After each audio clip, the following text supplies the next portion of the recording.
Busog ang mata at busog din ang tiyan. Ang makukulay na pista mula Bohol hanggang Dagupan, lalong nagpasigla sa turismo ngayong tag-init. Saksi, si CJ Torida ng GMA Regional TV.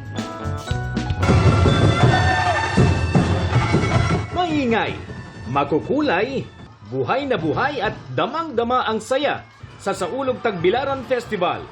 Alay ito ng mga taga-Tagbilaran Bohol para sa kapistahan ni St. Joseph the Worker. Sa isang street dance competition, nagpaligsahan ng iba't ibang grupo. Kakaibang experience naman ng food trip ang mararanasan mo sa Baguio City.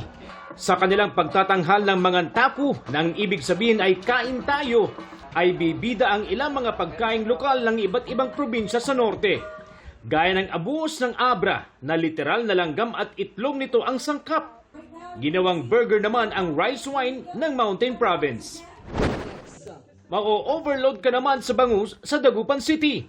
Sa kanila kasing Bangus Festival, nagpasiklaban ang pinakamabilis na bangus deboner, bangus classifier at eater. Ang mga bisita di mapigilan mamangha sa mga kalahok dahil sa kanilang dedikasyong manalo. Nagsalo-salo naman ang mga taga-Banggi, Ilocos Norte para ipagdiwang ang Tinuno Festival. Kaya naman busog ang mga lumahok mula sa iba't ibang barangay. Para sa GMA Integrated News, ako si CJ Torida ng GMA Regional TV, ang inyong saksi. Mga kapuso, maging una sa saksi. Mag-subscribe sa GMA Integrated News sa YouTube para sa iba't ibang balita.